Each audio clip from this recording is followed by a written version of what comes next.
कांग्रेस इस सदन और इस देश का थर्ड लार्जेस्ट ऑपोजिशन पार्टी है और हम आपसे धन्यवाद हम आपको देते हैं कि आपने हमको रेलवे, स्वास्थ्य, शिक्षा और आज ये पशुपालन जैसे महत्वपूर्ण विषय पे चर्चा करने का मौका दिया।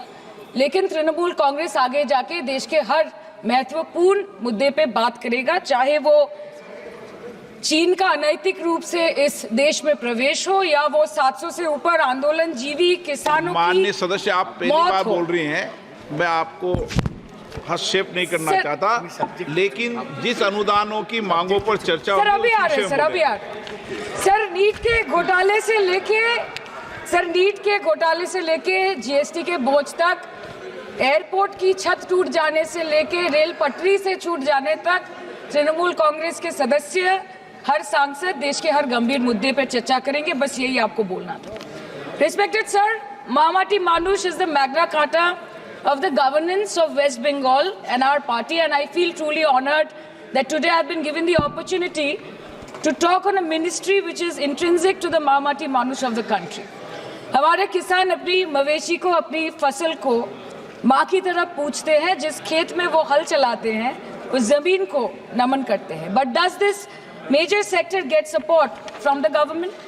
Sir, Indian agriculture supplies around 58% of India's livelihood and is a principal source of income for half of the population, accounting for 17 to 18% of the country's GDP.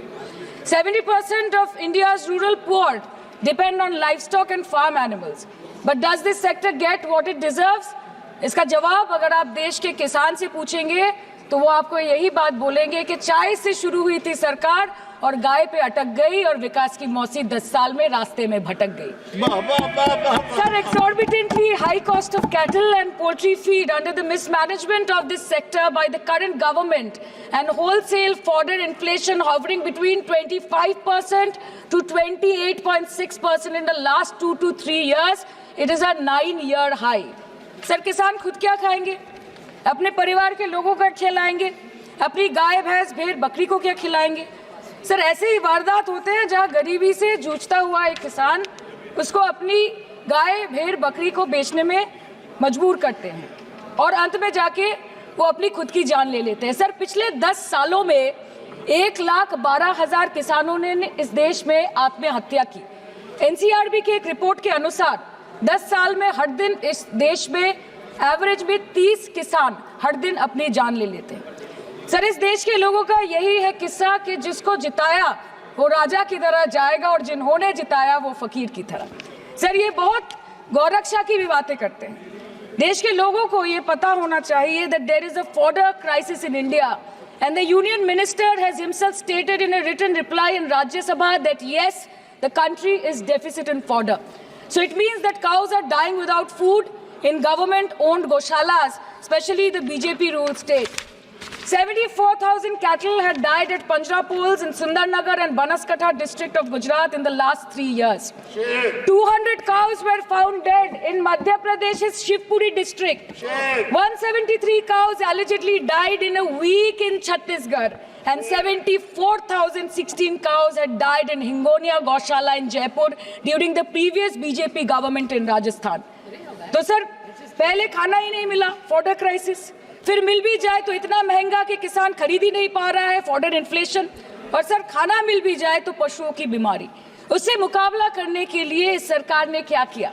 The Parliamentary Standing Committee on Agriculture, Animal Husbandry and Food Processing presented its report which stated that 32.7 lakh cattle were infected by the viral lumpy skin disease across several states and a whopping 2.4 lakh cattle died within months. ये बोलते हैं कि गाय हमारी माता है पर माँ की रक्षा करना इन्हें नहीं आता है।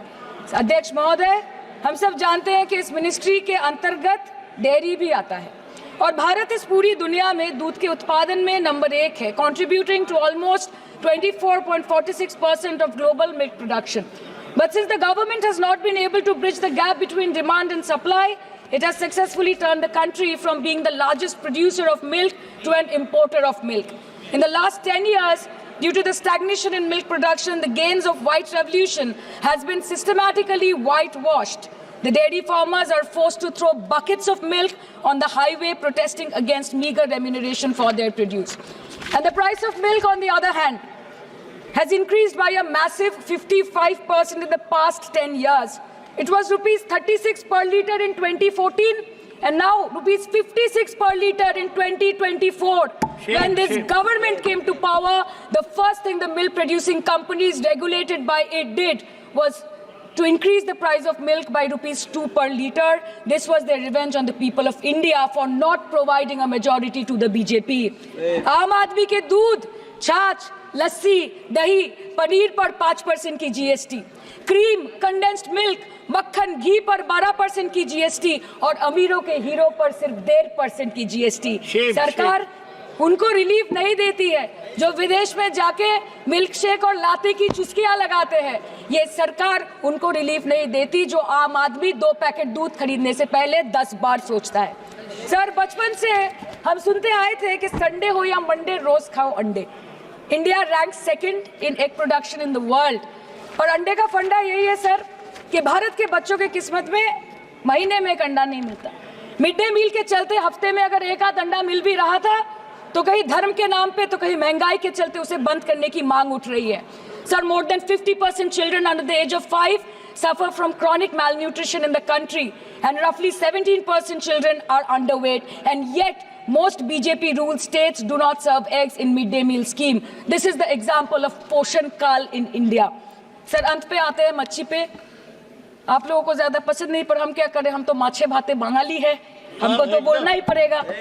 And not to forget that 2.8 crore fisher folk are employed directly in catching fish in the country and millions are employed in the value chain of selling fish and aquaculture. India stands 3rd in the world in the terms of fish production, contributing to 8% of global fish production and ranks 2nd in aquaculture production. The PM talks about blue revolution, but this government has allocated only 0.045% funds out of the total budget for the flagship scheme, Pradhan Mantri Matsya Sampad Yojana. Even after this meager allocation, they did not utilize 39% of the funds, and in 23-24, they did not utilize 24% of the funds allocated. और sir, भले ही सरकार को मणिपुर शब्द से allergy हो, but the fact remains that 1.5 years of lack of governance in the state has led to endangering of the fish species in India's largest freshwater body in Manipur, the Loktak Lake. So the government has to generate employment opportunities, investment in areas such as exports, post-harvest processing, and import substitution. It has to deal with adversities like overfishing, depleting of fish stocks, pollution, disease outbreak, destruction of habitat, and climate change. So my own parliamentary constituency has assembly constituencies like Baruipur, Shonarpur, Bhangor, which are heavily dependent on these sectors for livelihood. Main crops grown are wheat, rice, vegetable, fruit, oilseed, pulses, cotton and jute, and animal husbandry is practiced mostly by women in the self-help groups in the South Chobbish Pargona. They rear a wide range of domestic animals, including cattle, poultry, goat, particularly the black Bengal goat and the Pekin duck. And I take extreme pride in saying that in the last 5 years of the TMC government, the CM Mamata Banerjee has allocated a massive amount of 76,680 crore to agriculture and its allied sectors for their development. The government of West Bengal has achieved remarkable success in implementation of state schemes, namely Bangla Dairy. The state-owned company is providing financial incentive at the rate rupees 11.5 per litre of raw milk directly to the bank accounts of primary dairy farmers through milk unions.